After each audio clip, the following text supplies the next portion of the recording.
안녕하십니까. 저는 대한안면통증 구강내과학회 정보통신의사 김문종입니다. 오늘은 연세대학교 치과병원의 최종훈 교수님 모시고 턱관절 장애 증상에 대해 한번 말씀을 나눠보도록 하겠습니다. 안녕하십니까, 교수님. 네, 반갑습니다. 반갑습니다.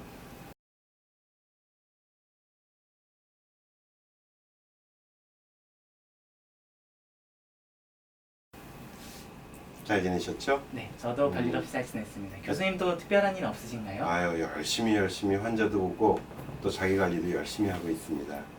최근에 그 네. 교수 창업 관련해서 상을 받으셨다고 하셨는데 아, 네. 그에 대해서 한번 말씀해 주실 수 있으실까요? 네, 거기까지 소문이 났네요. 저희 다 듣고 왔습니다. 네, 사실 제가 3년 전에 환자를 위해서 전문적인 구강용품을 이렇게 개발하고 그 다음에 생산을 했는데 연세대학교 측에서 의료원 전체에서 1등을 주셨어요. 그래서 1등. 네, 이유는 환자를 위해서 정말 좋은 구강 전문 용품, 치약, 칫솔, 제가 이제 좋은 치약이라고 했는데 그런 것들을 통해서 환자들한테도 도움을 줬고 또 여러 가지 국민들한테도 아주 유익한 행동을 해줬다 해서 돈을 벌지는 못했지만 열심히 학교를 위해서 국민을 위해서 노력을 했다 해서 격려의 차원에서 교원 창업 대상을 받았습니다. 그렇습니까? 네.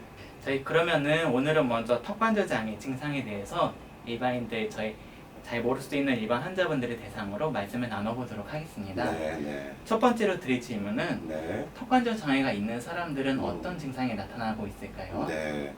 사실 어떤 거든지 증상이 참 중요합니다. 우리가 턱관절은 밥 먹고 말하고 움직일 때 쓰는 아주 복잡하면서도 오묘한 관절인데 이 턱관절에서 제일 많은 증상 중에 하나가 턱에서 소리가 나요. 벌릴 때, 담을 때, 음식 먹을 때 다양하게 뭐 딱소리, 뚝소리, 뭐 바스락 소리 어쨌든 턱에서 소리가 나서 뭐가 잘못되지 않았을까요? 하는 증상이 제일 많고요. 네. 두 번째는 뭐 동시에 나타나는 게 아무래도 턱이 좀 삐뚤삐뚤 벌어진다라든지 턱이 걸려서 안 벌어진다. 입을 벌릴 수가 없다. 또 역으로 어떤 분들은 입을 다물 수가 없다 하는 기능 이상이 나타날 수가 있다 하는 겁니다. 우리가 아침에 일어났는데 입이 잘 안 벌어져요. 턱에서 소리 났던 사람들이 소리가 사라지면서 안 벌어지는 거, 그건 기능 이상이고 운동 이상이죠.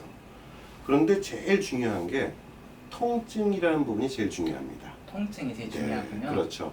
우리가 턱에 통증이 있으면 아무리 맛있는 거 있어도 잘 먹기 힘들죠. 그렇죠. 치아가 아무리 좋아도 음식을 먹을 때나 벌릴 때 아프면 생활할 수가 없어요. 이 통증이 주로 우리가 관절통이 하나 있고 근육통이 있습니다.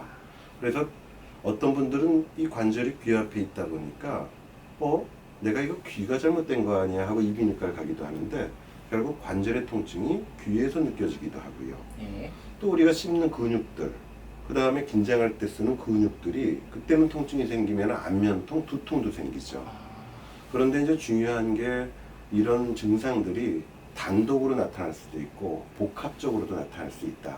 네. 예, 이것이 이제 턱관절의 아주 다양한 증상 중에 대표적인 증상이라고 얘기할 수가 있습니다. 그렇군요.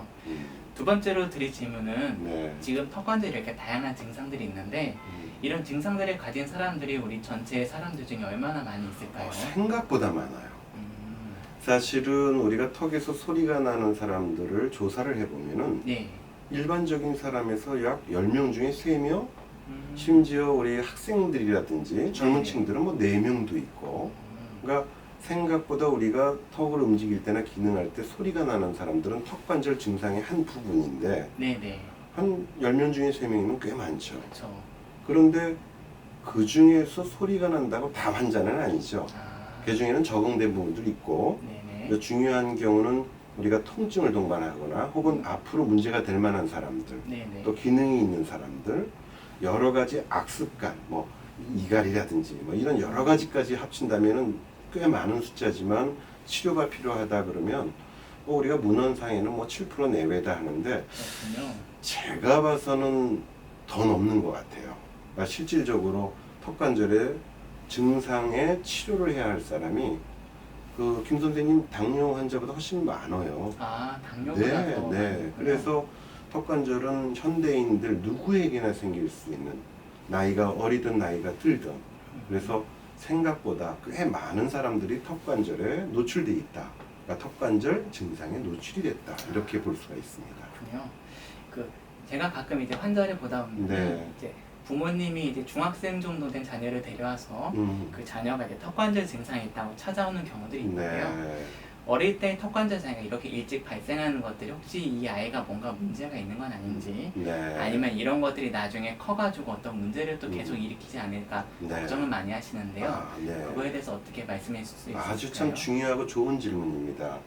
어렸을 때에 턱관절에 문제가 있다. 아파서 음식을 먹을 수 없다. 어떻겠어요? 발육하는데. 많이 힘들겠죠. 그렇죠. 가장 성장하는 기간에 잘 먹지 못한다라는 것은 일단 전신 발육에 영향을 주고요. 우리 특히 우리가 치과 의사이자 구강내과 전문가이기 때문에 이런 턱관절로 인해 가지고 턱의 디스크가 잘못되거나 심지어 유년성 관절염 요즘 참 많이 늘어났는데 네. 많이 보시지 않습니까? 젊은 아이인데도 어린 아이인데도 뼈가 녹고 있는 관절염이 생기게 되면 당연히 턱의 심미적인 안무 모양도 변화가 올 수 있겠죠. 네네. 그리고 저작을 제대로 한쪽으로 못하고 한쪽만 쓴다든지 하면 발육에도 영향 주고 교합, 부정교합도 유발할 수 있고 어떻게 보면은 성장기에 그럴 때 턱관절의 문제는 단순히 우리가 먹지 못한다라는 걸 떠나서 전신적인 그런 발육의 영향뿐만 아니라 특히 짜증을 냅니다. 아프니까. 그렇죠. 그러면 애들이 짜증이 나면 어떻게 성격이 아주 남들하고 대인관계도 안 좋아지고 뭐 학업에도 가뜩이나 스트레스 받는데 아픈 것 때문에 더 힘들어지고 그래서 육체적, 정신적, 특히 발육적인 문제가 될 수 있어서 우리가 청소년들의 턱관절 증상 생각보다 아주 많은 우리나라 현실에서는 정말 유심히 보고 우리 전문가들이 철저히 관리해 줘야 될 거라고 생각합니다. 어릴 때 턱관절 장애가 생길수록 더 빨리 확인하고 적극적인 치료가 그렇죠. 가는 게 그렇죠. 중요하고요. 어렸을 때부터의 그 습관과 또 질환들이 앞으로까지도 연결이 되니까 우리가 어렸을 때에 교육시키고 치료해 주는 것들, 케어의 개념이 중요한 우리의 구강내과적인 질환들 더 신경 써야 될 것 같습니다. 알겠습니다. 그렇다면 이렇게 턱관절 장애가 흔하기도 하고 네. 또 어릴 때 나타나면 빨리빨리 확인하는 것들이 중요한데 그렇다면 내가 혹시 아니면 우리 자녀가 턱관절 장애가 있는지 확인할 수 있는 자가 진단법 같은 것들이 있을까요? 네, 사실 제가 좀 안타까운 거는 이 뭐 인터넷이나 방송에서 검증되지 않은 방법으로 이 구강내과 전문가가 아닌 사람들이 이상한 방법으로 이 진단을 내리고 뭐 몸의 균형을 잡고 이런 것들은 제가 봐서는 비과학적이고 검증되지 않았기 때문에 우리가 굳이 그런 데 연연할 필요는 없고요. 네. 우리가 인정되고 검증된 방법 중에서 손쉬운 방법은 역시 우리가 턱에서 벌리고 다물고 옆으로 움직일 때 소리가 나는가 하는 거는 귀 앞에 손을 대보면 네. 충분히 감지할 수가 있습니다. 그래서 또 앞에서 봤을 때 턱이 삐뚤삐뚤 벌어지는가, 귀 앞에 손을 대고 벌렸을 때 왼쪽 오른쪽이 서로 다르게 튀어나오진 않는가, 확실하게 남한테 들리는 소리든 자기가 손끝에서 느끼는 소리든 소리에 대한 거는 스스로 해볼 수가 있죠. 네네.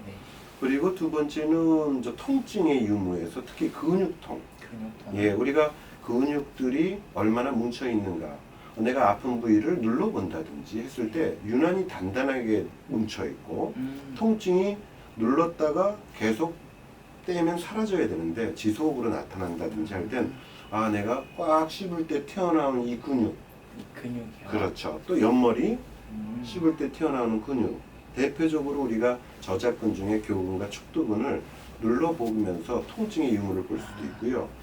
역시 이제 입이 잘 안 벌어져요 하는 증상에 대해서는 평균적인 수치가 있죠. 네. 뭐 입이 작든 크든.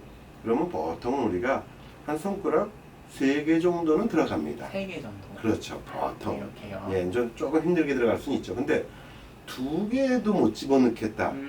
그런 경우는 대부분 턱의 운동이 이렇게 회전을 하고 나와줘야 되는데 네. 걸려서 못 나오거나 통증 때문에 못 나오는 경우니까 그런 부분을 가지고 한번 자가 진단을 해볼 수도 있고요. 네네. 끝으로 뭔가 내가 뭐 할 때 이를 확 물고 있는 사람들이나 그렇죠. 혹은 자다가 보면 이를 악물고 이를 가는 분들은 네네. 식구들이 지적을 해주기도 하고 자기 스스로도 내가 뭔가 할 때 이가 악물고 있다.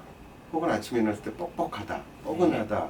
그런 분들은 한번 뺨을 이렇게 들여다보시면 자국이 나 있는 입 경우가 있어요. 안쪽에 그렇죠. 있고요. 근육에 힘이 되면서 치아 사이에 낑긴 거죠. 그리고 혓바닥도 쭉 내밀면은 혀 끝이 마치 우리 만두 이렇게 찝은 것처럼. 네네. 그래서 우리가 직간접적으로 내가 느낌도 있지만 친구들을 통해서 해보자 하고 봤더니 혀가 울퉁불퉁하고 자국이 있고 친구가 이를 간다고 지적하거나 아니면 스스로가 항상 뭔가 내가 집중할 때 악물고 아침에 일어나면 뻑뻑하다. 네네. 그건 이제 자가 진단이 가능하니까. 그래서 그런 좀 몇 가지 검증되고 손쉬운 방법으로 아무래도 안 되겠다 할 때는 빨리 치과나 구강내과 전문가들한테 오셔야죠. 그렇군요. 네. 그렇다면 이런 증상들이 만약 내가 확인할 수 있다고 한다면은 최대한 빨리 치료를 받는 것들이 좋겠군요. 그렇죠. 근데 저도 이제 환자를 보다 보면은 많은 분들이 음. 저희 병원에 올 때도 있지만 그 전에 예를 들어서 뭐 이비인후과라든가 이제 귀 앞에 아프니까 이비인후과 가기도 하고 어떤 사람은 정형외과 가기도 하고 네. 또 어떤 경우는 이제 한의원에 내원해서 네. 치매 맞는다던가 하는 경우들이 네. 있는데 네. 꼭 저희가 이제 그 치과를 방문해서 네. 이렇게 턱관절을 치료해야 되는 이유가 있을까요? 아주 중요한 질문입니다. 사실은 전문가라는 게 있죠. 전문가는 어떤 질병에 대해서 가장 많이 알고 환자를 문제가 되지 않게 제대로 치료해 주는 거죠. 김 선생님 학교 다닐 때랑 전문 과정 네. 하면서 우리 이쪽 머리 부위나 씹는 이 두경부라고 그러죠. 네, 머리 관계된 해부학, 생리학 정말 많이 배우셨죠? 많이 배웠습니다. 네, 아마 저희 영역에서 가장 많이 배우는 부분이죠. 그런데 중요한 것은 배우는 것이 왜 그것이 필요하냐면 턱관절의 원인이자 또 재발에서 중요한 게 생활 속에 보이지 않는 씹는 행위나 혹은 네. 긴장하는 행위 이런 것들이 아주 물려 있다는 겁니다. 그래서 결국은 치아, 그 다음에 우리가 생각하는 여러 가지 저자, 네, 또 여러 가지 해부학적인 거, 생리학적인 거를 정확히 판단하고 관리하는 사람이 아니고서는 오히려 반쪽짜리 치료나 잘못하면 오히려 부작용을 야기할 수가 있죠. 제가 그런 비유를 많이 해요.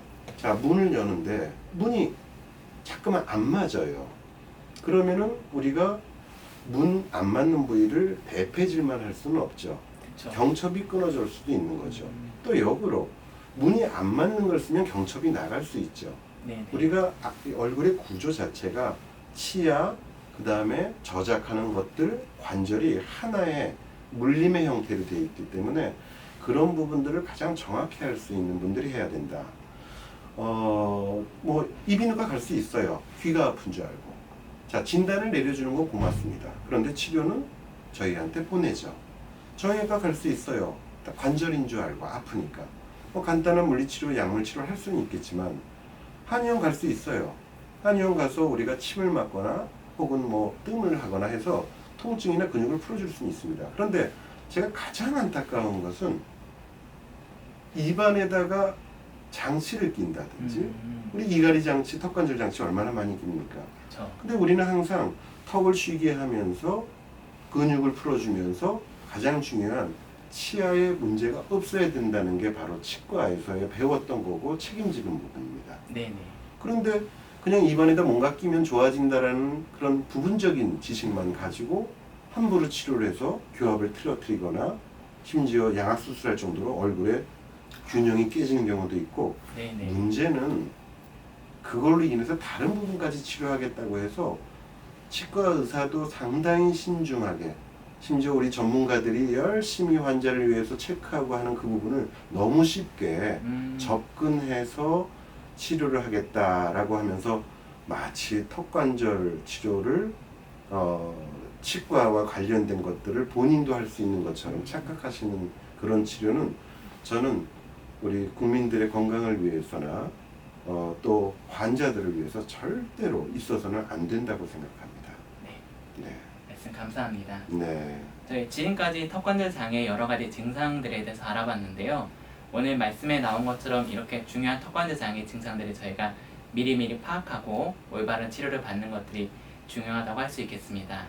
오늘 말씀을 나눠주신 최종훈 교수님께 먼저 감사를 드리고요. 네, 감사합니다. 앞으로도 바른 정보를 전달할 수 있도록 노력하겠습니다. 지금까지 대한암면 통증 구강내과 K였습니다.